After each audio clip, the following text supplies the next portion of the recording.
ሰላም ለእናንተ ይሁን። እንዴት ናችሁ? ሰላም ናችሁ ያለውላችሁ? እግዚአብሔር ይመስገን። ውድ የሚሮን ዩቲዩብ ተከታታዮች እንዴት ናችሁ? ሁሉ መልካም፣ ሁሉ ሰላም፣ ክብሩ ይስፋ። ያለውላችሁ እኔ ጋር ሁሉ ሰላም ነው። ዛሬ ደግሞ አጭር የቁርስ አሰራር ነው ይዤላችሁ የመጣሁት። በጣም ቸኩላችሁ ሳላችሁ ምን ልስራ ምን ላቅርብ ላላችሁ ለተጨነቃችሁ አጭር መጠን ያለች እንቁላል አሰራርና እንዲሁም ደግሞ ከብዝ ልብናን በቺፕስ በዛተር የምሰሩበትን አሰራር ነው ማሳያችሁ። እስከ መጨረሻ ዩቲዩብን ተከታተሉ። ሀሳብ አስተያየታችሁን አስቀምጡልኝ። ወዳችኋለሁ። መልካም። እንግዲህ እዚህ ጋር እንደምታዩት ሽንኩርት ታቁላላላችሁ። ሽንኩርታችሁ ትንሽ ቃላ ካለ በኋላ ቲማቲም ትጨምራላችሁ። ቲማቲማችሁን ከጨመራችሁ በኋላ ቲማቲሙ ትንሽ ከረሩን ቀየር ሲያደርግ ደግሞ አንድ ማንኪያ ሳልሳ ትጨምራላችሁ። አንድ ማንኪያ ሳልሳ ከጨመራችሁ በኋላ ደግሞ ባይዞዬ ስሰሩ እንዳይጠቁርባችሁ ፍልፍል አስወድ በጣም ትንሽ በማድረግ ጨምሩ። ፍልፍል አስወድ ከበዛ ያጠቁርባችኋል። እንቁላሉ ከጠቆረባችሁ ደግሞ ያው በእያንዳንዱ ቤት የተለያዩ አስተያየቶች ስላሉ የአስተያየት እንዳይመጣባችሁ ደግሞ መጠንቀቅ ጥሩ ነው። በተለይ አዲስ ከሀገር ቤት የሚመጡ ምናምን ልጆች ካላችሁ ጠቃሚ ነው ብዬ አስባለሁ። ቀለል ያለ ነገር ስለሆነ ለእናንተ ቁርስ ለመስራት በጣም ኢዚ ነው፣ በጣም ቀላል ነው። ሞክሩት፣ ትወዱታላችሁ። መዳሞቻችሁም እንደሚወዱት ተስፋ አድርጋለሁ። ፍልፍል አስወድ በጣም ትንሽ ትጨምራላችሁ። የተፈጨ ነጭ ሽንኩርት ካላችሁ ለትንፋሽ በጣም ጥሩ ነው። ካሪ በጣም ትንሽ ባልበዛ መጠን ብጨምሩበት በጣም አሪፍ ነው ምለው። ከዛ እሱን ከጨማመራችሁ በኋላ እንቁላላችሁን የፈለጋችሁትን መጠን፣ ምሳሌ እኔ 4 እንቁላል ነው ያደረኩት። እናንተ ግን የፈለጋችሁትን ያህል እንቁላል፣ ብዙ ቤተሰብ ላለባችሁ ብዙ እንቁላል ማድረግ ትችላላችሁ። 5 6፣ ትንሽ ላለባችሁ ደግሞ በጣም ትንሽ አርጋችሁ መስራት ትችላላችሁ። እኛ ቤት ትንሽ ስለሆነ 4 እንቁላል ሰራውኝ። 4ቱን እንቁላል ለብቻ ትመቱና መጥበሻችሁን ካሞቃችሁ በኋላ ትንሽ ዘይት ጨምራችሁ ከዛ በኋላ እንግዲህ እንቁላሉን እንደ ቂጣ አትጋግሩትም፣ ትፈረፍሩታላችሁ። እዚህ ጋር ውሃ የጨመርኩት ለምን መሰላችሁ? ሶስ እንዲኖረው ፈልጌ ነው። ወይም ደግሞ በአማርኛ ትንሽ መረቅ እንዲኖረው ፈልጌ ነው፣ ስጎ ማለት ነው። በአረብኛ እንግዲህ ሶስ ይላሉ። ትንሽ ሶስ ሲኖረው እንቁላሉን ሲጨምሩበት የሆነ የሚያምር ነገር ይሰጣችኋል። ትንሽ ሲንተከተክ ወደ ቀይ ይቀይረዋል።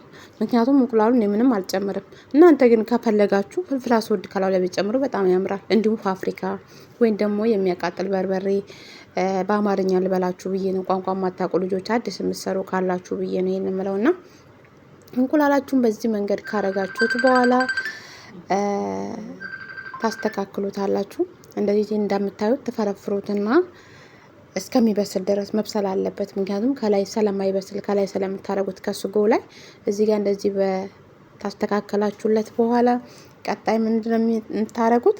ከበሰለ በኋላ ያን ያቁላላችሁትን ስጎ ሁሉን ነገር ጨማምራችሁ ያስተካከላችሁት ስጎ ላይ እንቁላሉን ትጨምራላችሁ።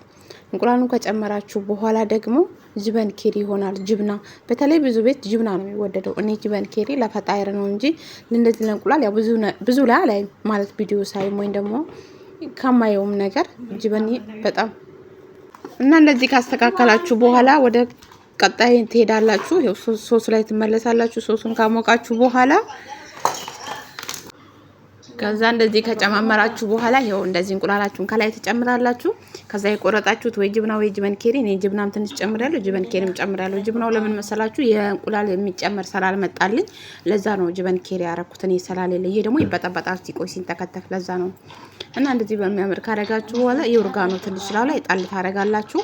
ኦርጋኖ ለምንድነው? ትንፋሽ ይሰጣል፣ ያሳምራል። ያው ሁላችሁም ታውቃላችሁ መኮሮኒ ሲሰሩ ኦርጋኖ እንግዲህ ወሳኝ ነው ብዬ አስባለሁ። በተለይ በክሬም ከዛ መኮሮኒ ስራው ላይ አድርጋችሁ እንደዚህ ዚና ትሰራላችሁ፣ ታስተካክሉና ታቀርባላችሁ። መዳሞቻችሁ እርግጠኛ ነኝ በጣም እንደሚወዱት ተስፋ አደርጋለሁ። እናንተም ከወደዳችሁት ደግሞ ሼር፣ ኮፒ ሊንክ እያደረጋችሁ ተቀላቀሉ፣ ቤተሰብ ሁኑ ነው የምለው።